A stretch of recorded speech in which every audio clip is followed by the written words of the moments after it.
तमोगुणी भोजन पाने से फिर भजन में नींद आएगी। बासी नहीं पाना, बहुत लाल मिर्च नहीं पाना, बहुत तेल के नहीं पदार्थ पाने, और ये अभक्ष पदार्थ जो त्याज्य है उनको नहीं पाना। इससे सतोगुण बढ़ेगा, सतोगुण से नींद नहीं आएगी। नींद आती है तमोगुण से। निद्रा आलस्य प्रमादोत्तम तत्तामस मुदाहरतम। तमोगुण से ही नींद, आलस्य और प्रमाद की उत्पत्ति होती है, वही हमें परेशान करता है। तो सतोगुणी भोजन पावें और थोड़ा भोजन पावें। अब दबा के यहाँ तक भोजन पाया तो फिर तमोगुण तो हो ही जाएगा। अगर हमारा 8 रोटी से काम चलता है तो हम 5 रोटी में लावें धीरे धीरे। वैसे 24 घंटे में शोध किया गया तो 400 ग्राम अन्न से भरपूर स्वस्थ जीवन चल सकता है। पर अपने देखो, किलो 2 किलो तो एक बार में हो जाता है, सब्जी दाल सब मिला के खान पान। अब पानी चाहिए, जैसे हम 1 किलो अन्न पाए तो हमें 2 किलो पानी चाहिए, उसमें डबल पानी तो हमें चाहिए ना। और फिर वायु के लिए जगह चाहिए। पेट में थे, अब पेट में दबा के अन्न ही भर लिया, फिर पानी तो ऊपर सांस फूल रही है और भजन में मन नहीं लगेगा, प्रमाद स्थिति। अल्पाहार, थोड़ा भोजन पाए, अच्छे से जल जितनी आवश्यकता है 3-4 लीटर 24 घंटे में तो जल चाहिए ही, और वायु के लिए जगह खाली रहनी चाहिए, तो साधक साधना कर सकता है। नहीं तो अब होड़ लगाकर भोजन पाने वाले हैं कि हम तो भी भजन नहीं होगा। जिसका भोजन नीरस उसका भजन सरस, और जिसका भोजन सरस उसका भजन नीरस। पक्की बात समझ लो। भोजन में बेस्वाद पाना चाहिए, दाल रोटी सब्जी उसमें कोई स्वाद, लेकिन स्वाद नाम में लेना चाहिए, राधा राधा राधा, तब स्वाद आएगा। अब अभी तो भोजन और भोग यही 2 पिंड नहीं छोड़ रहे, रसेंद्री और जनेंद्री के भोग यही पिंड नहीं छोड़ रहे। तो खूब नाम बढ़ाओ आगे, धीरे धीरे ठीक हो जाएगा। अनिल जी गुरुग्राम से। राधे राधे। महाराज जी आपके चरणों में कोटि कोटि प्रणाम। महाराज जी कृपया बताएं कि भक्ति को बढ़ाने के लिए कितना इंसान का सामर्थ्य है और कितना प्रभु कृपा का योगदान है। जितनी श्वासें हैं और जितना हमारा प्रयास भगवान ने हमें प्रयत्न दिया है कि हम कर सकते हैं, वो भगवान जानते हैं और आप जानते हैं। भगवान ने आपको दिया है इसलिए वो जानते हैं, आप में जितना है वो आप जानते हैं। क्या नाम जपने के लिए किसी ताकत की जरूरत है? तो बस अगर हर समय हमारा नाम स्मरण चल रहा है तो नारद जी ने भक्ति सूत्र में बताया, तदर्पिता अखिलाचारिता तद्विस्मरणेन परम व्याकुलते थे। ये भक्ति का लक्षण बताया। नवधा भक्ति तो है, लेकिन उस भक्ति में विशेषता क्या है? बोले तदर्पिता अखिलाचारिता। जितने आचरण हैं, जितने कर्म हैं, वो सब भगवान की प्रियता के लिए और भगवान को समर्पण करने के लिए। ये नहीं कहा कि ये कर्म नहीं, जितने तद अर्पिता अखिला, जितने भी कर्म हैं वो अब आपकी प्रियता के लिए कर्म नहीं होने चाहिए, वो भगवान की प्रियता के लिए कर्म होने चाहिए। अपनी प्रियता छोड़कर इष्ट की प्रियता के लिए जो कर्म किए जाते हैं वो भक्ति है। जो अपने लिए किए जाते हैं वो शुभ अशुभ कर्म हो जाते हैं। तद विस्मरणेन परम व्याकुलते, ये बहुत पॉइंट की बात है। भगवान का स्मरण छूटने पर परम व्याकुलता पैदा हो जाए। अब इसमें कौन से फावड़ा तो चलाना नहीं, राधा वल्लभ राधा वल्लभ राधा वल्लभ, राधा राधा राधा राधा, हर समय स्मरण करना है। और ये स्मरण हो रहा है, यही भगवान की कृपा है। हमारा प्रयत्न जितना जोर का होगा उतना ही कृपा का अनुभव होगा। अब हम थोड़ी देर जपे, फिर प्रपंच, फिर मनोरंजन, फिर माया की बातें, वो बात एक अलग है। लेकिन यदि हम वास्तविक भक्ति करना चाहते हैं तो हमें श्वास श्वास सुमिरन करे, दुविधा रहे न कोई। अगर हर श्वास में अधिक से अधिक नाम जप करे तो भगवत प्राप्ति में दुविधा नहीं रहेगी। भक्ति का पूर्ण स्वरूप यही है कि हमारा प्रयत्न प्रमाद में न बदलने पावे। कोई आनंद आया नहीं, कोई भगवत दर्शन हुए नहीं और प्रतिकूलता आती चली जा रही, प्रमाद ना आने पावे, बराबर प्रयत्नशील रहे तो वो कृपा पात्र जन भगवान की कृपा में डूब जाता है। हरिवंश कृपा हरिवंश कहे, कृपा से ही हम हरिवंश बोल पाएंगे, कृष्ण कृपा से ही कृष्ण बोल पाएंगे। और जय कृष्ण तेई नाम, अगर कृष्ण नाम चल रहा है तो साक्षात कृष्णचंद्र जो हमारी जिह्वा पे विराजमान है, हमें निरंतर नाम जप करना चाहिए, अपने हर आचरण भगवान को समर्पित करने चाहिए। यही भक्ति का स्वरूप है। प्रयत्न हमारा, कृपा भगवान की। जो प्रयत्न हो रहा है वो भी कृपा से ही हो रहा है, ऐसा अनुभव करें। समझ पा रहे हैं आप? राहुल जी अलीगढ़ से। राधे राधे महाराज जी। महाराज जी, श्री नरसिंह मेहता जी जैसी निश्चिंतता कैसे आती है? जब हम पूर्ण रूप से भगवान को समर्पित हो जाते हैं, हमारी कहीं ममता नहीं होती। नरसिंह मेहता जी का लड़का मरा तो करताल उठाकर नाच रहे, बड़ा भला किया गोविंद ने, गोविंद ने बड़ा भला किया। क्योंकि कहीं ममता नहीं, पुत्र में, पत्नी में, बेटी में, परिवार में कहीं ममता नहीं। एकमात्र भगवान में आसक्ति है और भगवान में समर्पण है। दूसरों के प्रति भगवत भाव और निरंतर भगवान का चिंतन, भगवान का आश्रय, कहीं कोई ममता आसक्ति नहीं तो आ जाएगा। पर ये बहुत कठिन बात है। अपने शरीर में ममता, शरीर संबंधियों में ममता, भोगों में आसक्ति, नाना प्रकार का प्रपंच भरा हुआ है। अभी भगवान का आश्रय कहाँ है? धन का आश्रय, बल का आश्रय, नाना प्रकार की व्यक्ति वृत्ति, जो व्यक्ति हैं या अंदर की वृत्ति, इनका आश्रय, भगवान का आश्रय कहाँ है? जब संपूर्णतया न किसी व्यक्ति का न किसी वृत्ति का, एकमात्र भगवद आश्रय, तब भगवान की कृपा का अनुभव होता है। अब उनके आगे भात भरने का पर्चा आया, ठाकुर जी के सामने रख दिया, आपका जैसा मन हो, भर दिया ठाकुर जी ने भात। उनके बेटे का ब्याह था, उनका हमसे नहीं होने वाला, आप जानो, हमें आपका भजन नहीं छोड़ना है, आप जान। तो भगवान ब्याह में थे, नरसिंह मेहता के बेटे के ब्याह में भगवान स्वयं थे। अपना दिमाग सकता है। हाँ, तो इसी को तो भजन के द्वारा भगवान में समर्पित करना है। खूब भजन करो, ये समर्पित हो जाएगा।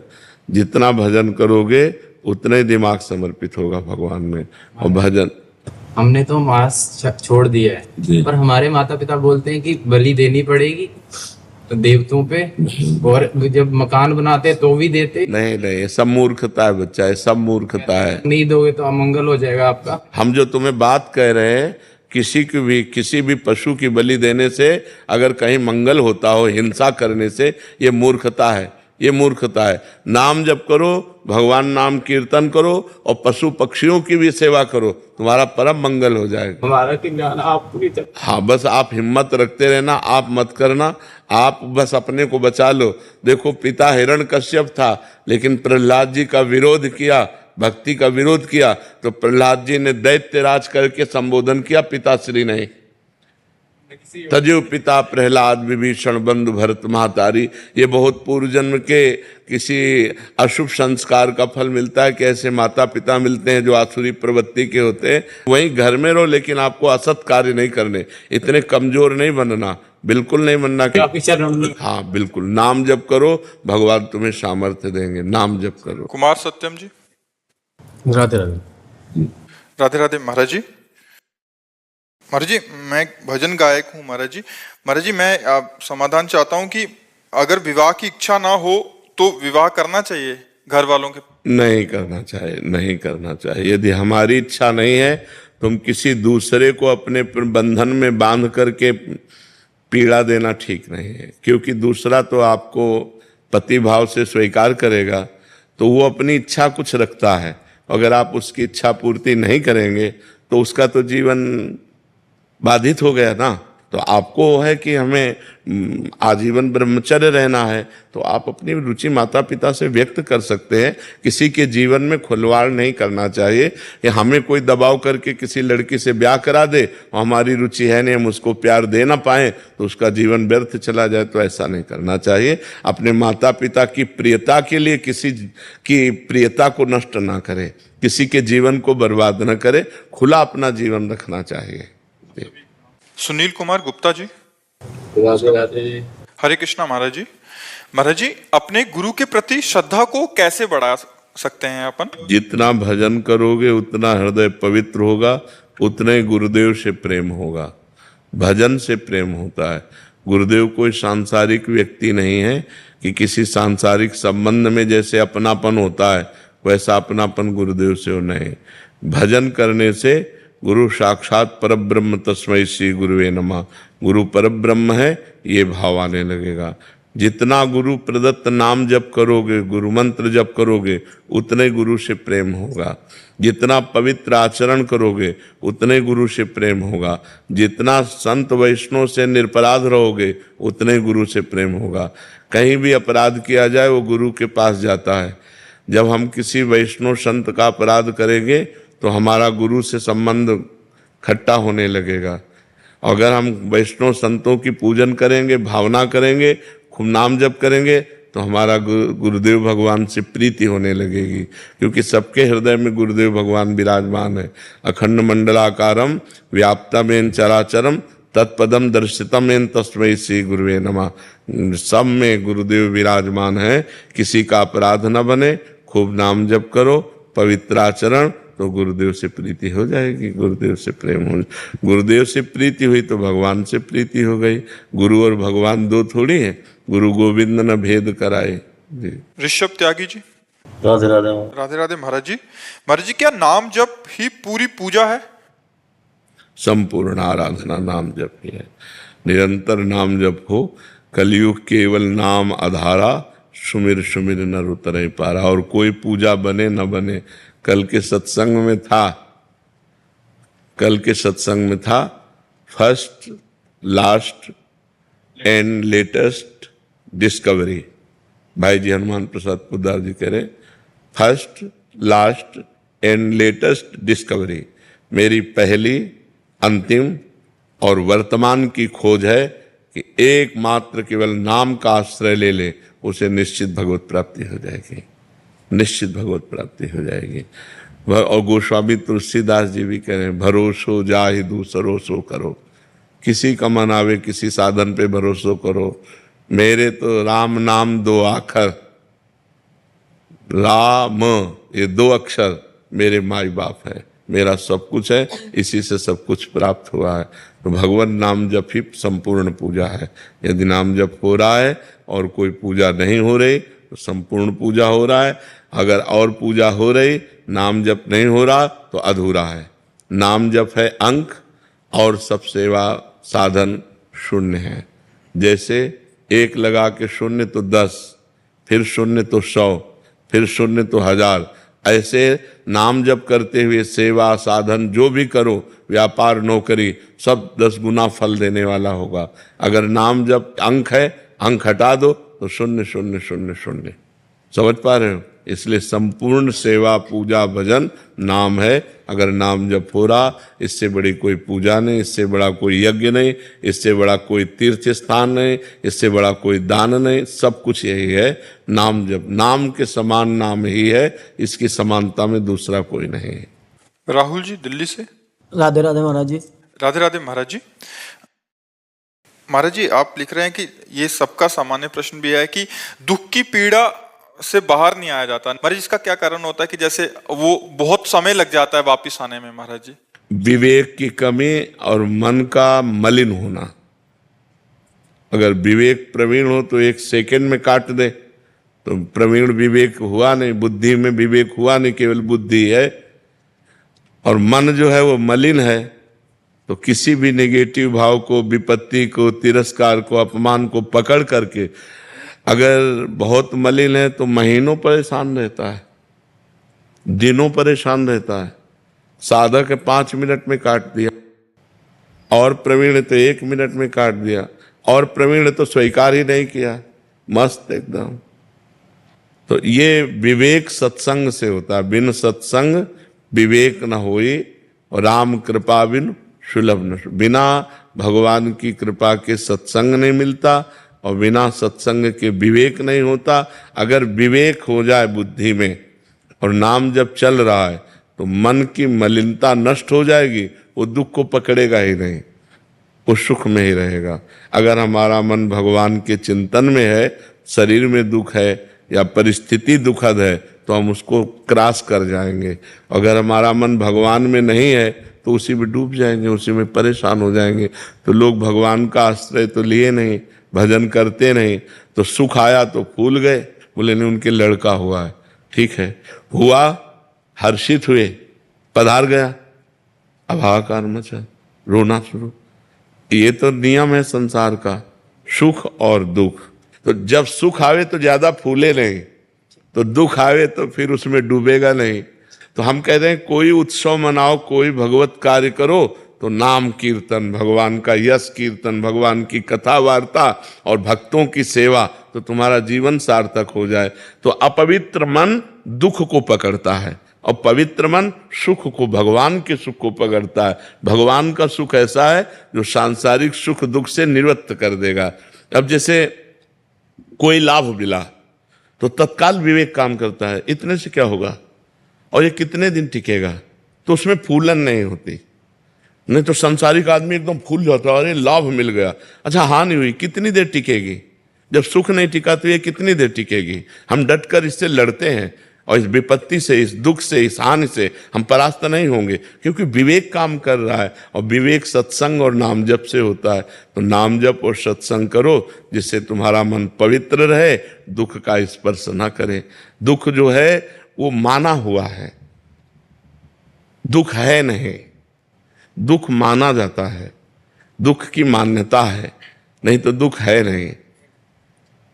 सुख है, सुख है। जैसे एक पानी गिरा तो किसान को सुख हो गया और कुम्हार को दुख हो गया, उसके सारे बर्तन भीग गए, जो कच्ची मटकी थी सब फैल गई उसको। तो सुख और दुख अपनी मान्यता के अनुसार है। एक की मान्यता खेती लहला रही तो सुखी हो गया, एक के बर्तन सब मिट्टी के थे वो सब फूट गए पानी गिरने से, वो दुखी हो गया। तो दुख और सुख, एक ही वर्षा एक को दुख दे दी एक को सुख दे दी, तो मान्यता हुई ना। अपनी मान्यता बिगड़ गई, अपनी मान्यता बन गई तो सुख और दुख का ये कोई शाश्वत सुख नहीं है। शाश्वत भगवान का सुख है। यदि हम नाम जप करें, सत्संग सुने और भगवान के भरोसे हो जाएं तो हम सुख दुख से निपट सकते हैं, नहीं तो पीस डालता है आदमी। इतना दुखी हो जाता है कर लेता है। देखो ना, हार जाने पर, फेल हो जाने पर, या किसी भारी समस्या में या ब्लैकमेल हो जाने पर आदमी जब दिमाग काम नहीं करता तो फिर उसे कर लेता है। तो हमें लगता है कि हमें सत्संग के द्वारा अपने विवेक को बढ़ाना चाहिए जिससे हम ऐसी परिस्थितियों से निकल पाएं। अगर हम ना निकल पा रहे हैं तो हमको विज्ञ जनों के पास जाना चाहिए, संतों के पास जाना चाहिए, वहाँ अपनी समस्या रखनी चाहिए, उससे निकलने का उपाय पूछना चाहिए। डूबना नहीं चाहिए, उसको पकड़ के नहीं बैठ जाना चाहिए कि अब क्या होगा, अब तो सब बेकार हो गया। नहीं, ऐसा नहीं, कोई ना कोई रास्ता भगवान निकालेंगे जिससे फिर हमारे जीवन में प्रकाश आएगा, फिर हम आनंद को प्राप्त होंगे। दीपक जी फरीदाबाद से। राधे राधे महाराज। राधे राधे महाराज जी। महाराज जी, दास का जन्म उसी स्थान गांव में हुआ जहां सूरदास जी महाराज जी का जन्म हुआ था। महाराज जी, नाम जप के अलावा और मैं क्या करूं उनकी जैसी भक्ति मेरे अंदर आ जाए? भगवान को सूरदास जी के लिखे हुए पद सुनाओ, बहुत प्रिय लगते हैं। रसिकों के पद जो है ना बहुत प्रिय लगते हैं। ठाकुर जी की छवि सामने हो या श्री विग्रह हो और सूरदास जी के लिखे हुए पद उनको सुनो, बहुत राजी हो जाएंगे। नाम जप करो और पद सुनाओ ठाकुर जी को, बहुत जल्दी प्रसन्न हो जाएंगे। रोज पद सुनाने जाते थे श्री सूरदास जी श्रीनाथ जी को।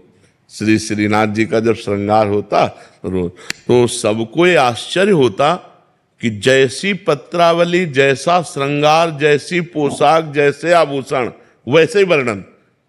तो कई बार लोगों ने पूछा कि वास्तविक आप अंधे हो कि आपके नेत्रों में ज्योति है? तो उन्होंने कहा नहीं, बिल्कुल नहीं, बाहरी नेत्र कुछ नहीं है। तो वो सिद्ध पुरुष थे। तो एक दिन उनकी परीक्षा के लिए पर्दा किया गया कि ठाकुर जी का श्रृंगार हो रहा है और कोई श्रृंगार नहीं किया गया, बस एक लंगोटी पे और बस पर्दा खोल दिया गया। बोले गाओ, ठाकुर जी का श्रृंगार हो गया। तो सूरदास जी ने पद गाया, आज हरि देखे नंगम नंगा। सब लोग आश्चर्यचकित हो गए कि आज कोई पोशाक नहीं पहनाई गई, तो आज नया पद रचा, आज हरि देखे नंगम नंगा। तो ऐसे दिव्य महापुरुष हैं कि उनके पदों को सुनकर भगवान प्रसन्न होते हैं। तो आप उनको पदों को, लालजू को सुनाया करो और खूब नाम जप किया करो जी। जतिन जी न्यू दिल्ली से। श्री हरिवंश गुरुदेव। श्री हरिवंश। महाराज जी, आपके प्रश्न का भाव है कि आपने आपके श्रीमुख से सुना था कि अगर आपके हृदय में प्रभु की याद आ रही है या एक बूंद भी आंसू आ रहे हैं तो प्रभु ने आपको याद किया है, वो आपके लिए ऐसे आंसू बहा रहे हैं, तब जाके आपको ऐसा भाव भी आया। तो महाराज जी इसका क्या? इसका भाव हमें कहने का ये था कि जैसे हम कृष्ण बोले तो कृष्ण कृपा से ही कृष्ण बोले, जो कृष्ण नाम है वही कृष्ण है। तो हमारी जिह्वा में यदि कृष्ण आया तो श्री कृष्ण हम पर कृपा किए हैं, तब कृष्ण नाम आया है। अगर हमें प्रभु के प्रति रोना आ रहा है तो प्रभु हमें प्यार कर रहे हैं इसलिए रोना आ रहा है। अगर हम प्रभु के लिए व्याकुल हैं तो प्रभु हमसे मिलने के लिए व्याकुल हैं। हम प्रभु के मार्ग में चल रहे हैं तो प्रभु हमें चला रहे हैं, इसलिए हम चल पा रहे हैं। तो सर्वस्व कृपा ही है, सर्वत्र कृपा ही है, सर्वस्व कृपा ही है। भक्त का सर्वस्व कृपा ही है। भगवान की कृपा से मार्ग में आना, भगवान की कृपा से नाम जप होना, भगवान की कृपा से संत जन मिलना, भगवान की कृपा से भगवत कथा वार्ता मिलना, भगवान की कृपा से ही भगवान के चिंतन में डूबना, ये सब कृपा से ही है। ये भाव कहने का है जी। श्रेय मिश्रा जी कानपुर से। श्री हरिवंश महाराज जी आप पूछना चाह रहे हैं कि अगर कोई भगवान का नाम लेके अपना मतलब करता है तो क्या उसको भगवत प्राप्ति होगी? नहीं, नहीं, कदापि नहीं। जो कानून के विरुद्ध है वो दंडनीय अपराध है, तो उसे अपराध का भोग भोगना होगा। कहीं भी हमारे शास्त्र में या भारतीय कानून में आत्महत्या करने की स्वीकृति नहीं है, स्वीकृति नहीं। अगर आप आत्महत्या करते हुए, उपाय करते हुए पकड़े जाए तो आपको सजा होगी। आप आत्महत्या नहीं कर सकते, ये हमारे भारतीय कानून में भी है। और भागवती कानून में यदि आत्महत्या करते हैं तो आप भूत प्रेत की योनि को प्राप्त होंगे, आप दुर्गति को प्राप्त होंगे, ना आपकी सदगति होगी।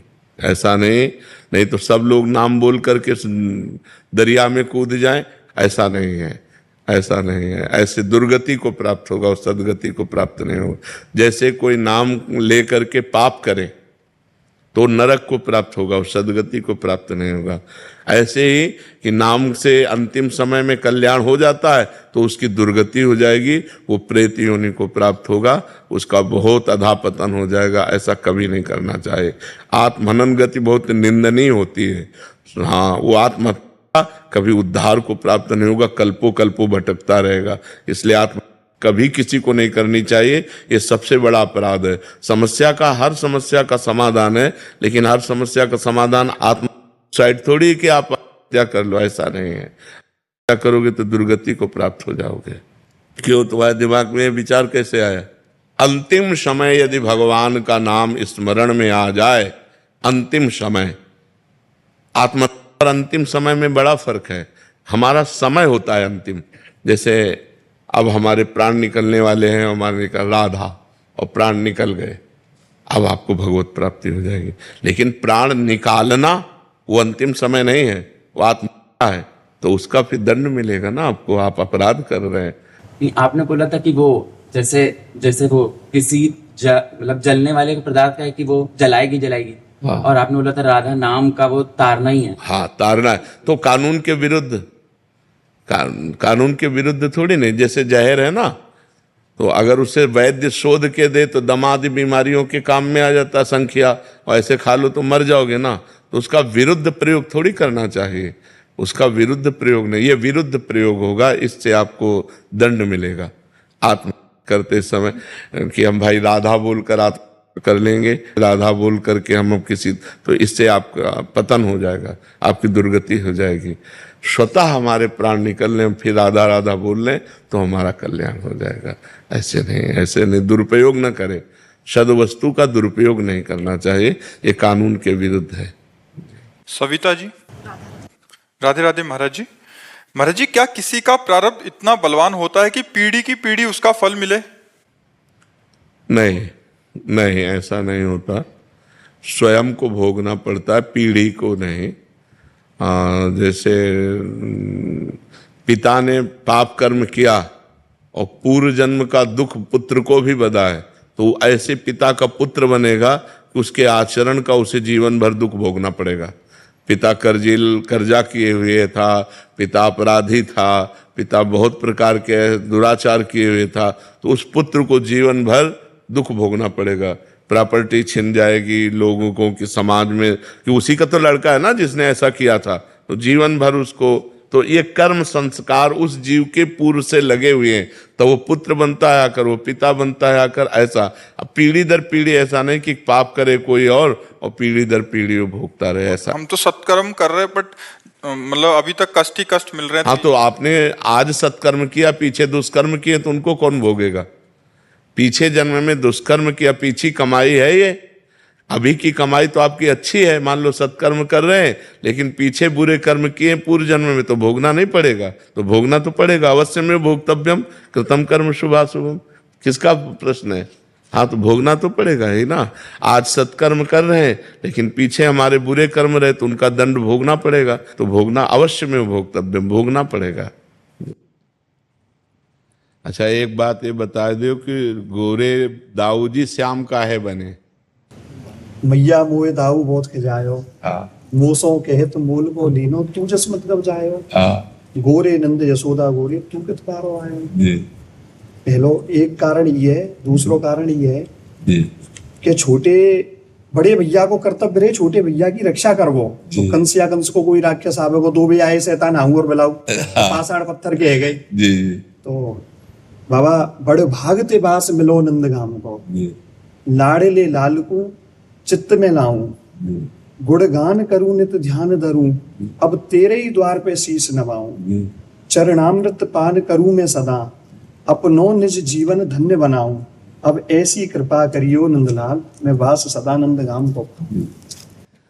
तो जब छोटे लाला की रक्षा के लिए फिर बड़े लाला दाऊ दादा ने अपनो रूप श्री कृष्ण को, दाऊ सो दाता नहीं ब्रज में कोई एक, और दीनन पे रक्षा करे और टारे विघ्न एक।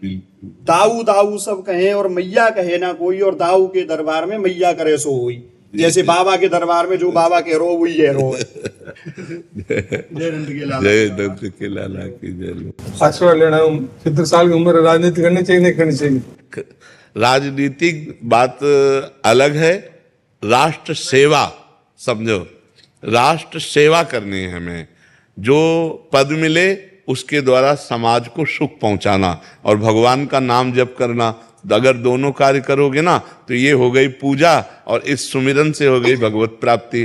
तो समाज सेवा करनी, जैसे सांसद पद है, एमएलए पद है, तो इन पदों के द्वारा हम समाज को सुख पहुंचाते हैं। राष्ट्र सेवा हम कर रहे हैं, हम अपने देश की सेवा कर रहे हैं, अपने नगर वासियों की सेवा कर रहे हैं, भगवान का नाम जप कर रहे हैं। और देखो, आप जैसे इतनी आयु है तो आपको अनुभव भी है, तो आप नौजवानों को सतमार्ग देना, समाज को सुख पहुंचाना, ये जरूरी है। अगर आप जन न करेंगे तो नौजवानों की बुद्धि तो बेविचार और व्यसन में फैल रही है, बेविचार व्यसन में फैल रही ना, बॉयफ्रेंड गर्लफ्रेंड, ये दुनिया के लिव इन रिलेशन गंदगी में फैल रही, नशा पी रहे हैं और नशे की जरूरत के लिए हिंसा कर रहे हैं, चोरी कर रहे हैं। तो आप जैसे विवेकी जन समाज को सुधारिए, यही सबसे बड़ी सेवा है, और खूब नाम जप कीजिए। प्रशांत जी। राधे राधे। राधे राधे महाराज जी।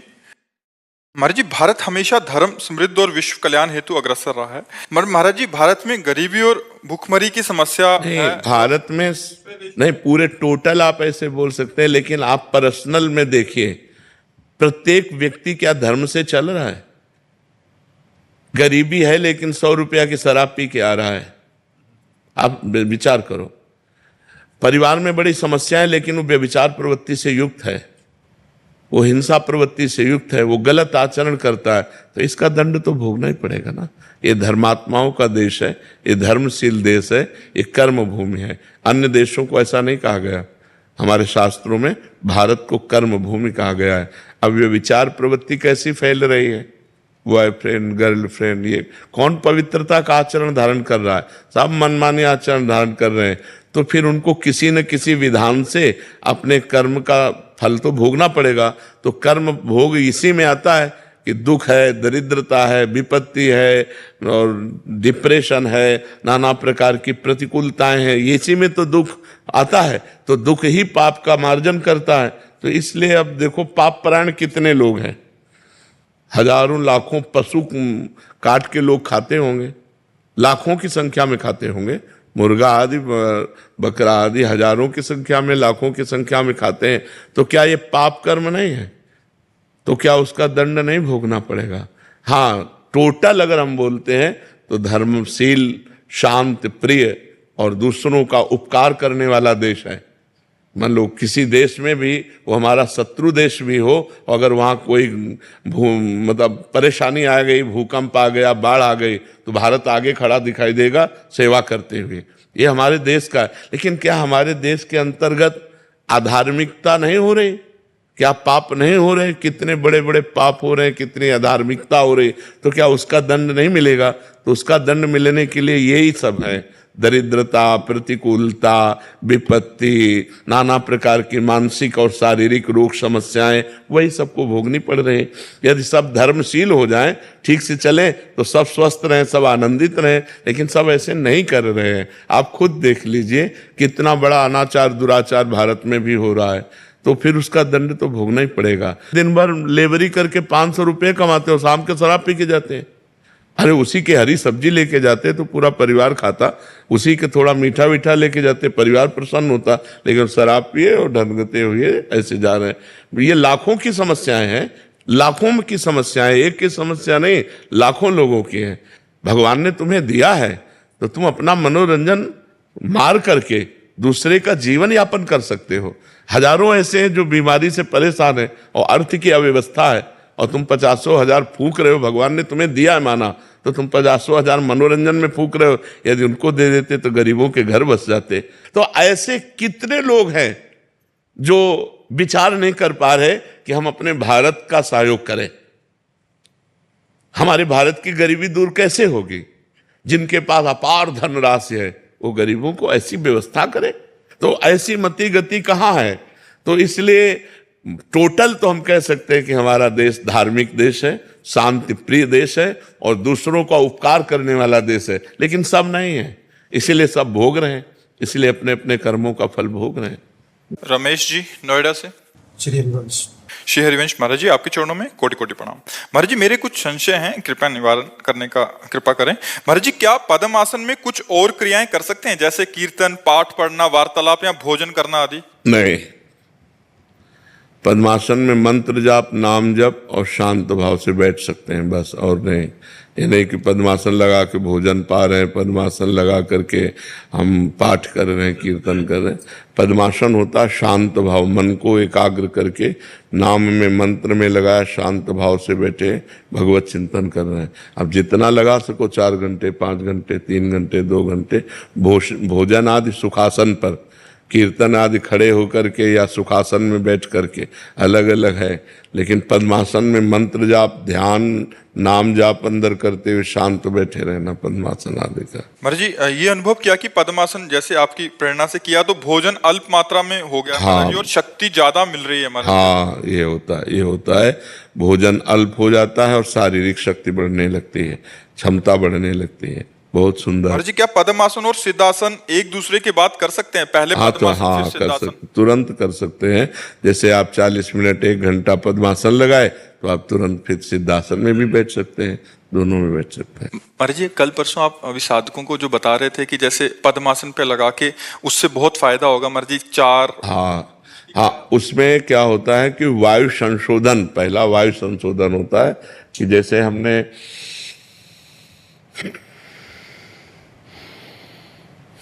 ये 2 बार हुआ, ऐसा 10 बार करे आसन में बैठ करके, ये वायु संशोधन हुआ। फिर अगर 4 बार प्राणवायु को नाम लेते हुए घसीटे और 4 चौको 16 बार बीच में रोके और 8 बार निकाले, इसे प्राणायाम की प्रथम पद्धति कहते हैं। इससे बहुत लाभ मिलेगा, शरीर स्वस्थ रहेगा और भजन में मन लगेगा। और महाराज जी, ये मतलब 10 बार एक साथ करना है महाराज? हाँ, 10 बार एक बार, पर अभ्यास करने के लिए 1-1, 2-2 से शुरू करें। गृहस्थ आश्रम में भी कर सकते हैं? आराम से कर सकते हैं, बहुत सरल है। मतलब 2 प्राणायाम कर ले, फिर 3 कर ले, फिर 4 कर ले, धीरे धीरे 10 की संख्या में पहुंचे। पर वो स्वास्थ्य लाभ क्या क्या मिलेगा इससे? इससे सबसे पहला लाभ होगा कि मन शांत होने लगेगा, शरीर निरोग होने लगेगा, प्राणवायु बलिष्ठ सूक्ष्म हो जाएगी और भजन में मन लगने लगेगा, ब्रह्मचर्य ठीक हो जाएगा। बहुत से लाभ ही लाभ है इसमें। हानि तब है जब इसके व्यतिक्रम कर दे। अब जैसे आपने प्राणायाम किया और 30-40 मिनट निकालना चाहिए, कुछ एक बूंद पानी भी नहीं पीना चाहिए, यदि आपने पानी पी लिया तो बिगाड़ कर दे। उससे पहले पी सकते हैं? हाँ, उससे पहले आप पी सकते हैं। 50 ग्राम 100 ग्राम पानी पी सकते हैं और तुरंत प्राणायाम में बैठने के लिए 50 ग्राम 100 ग्राम पानी पीकर बैठ सकते हैं। प्राणायाम का समय क्या है महाराज जी? कभी भी आप कर सकते हो, प्रातः मध्याह्न सायं कभी भी आप कर सकते हो, जब आपको टाइम मिले तब स्वच्छ वायु में आए। संध्या भी कर रहे हो, लेकिन जिनका प्राणवायु संशोधन कार्य तो दिन भर करते रहते हैं। योगी लोग तो दिन भर प्राणवायु का संशोधन करते हैं। तो संध्या काल में तो 1-2 प्राणायाम के लिए लिखा ही है कि प्राणायाम, हाँ प्राणायाम करे, जरूर करे। माला कर सकते हैं पद्मासन?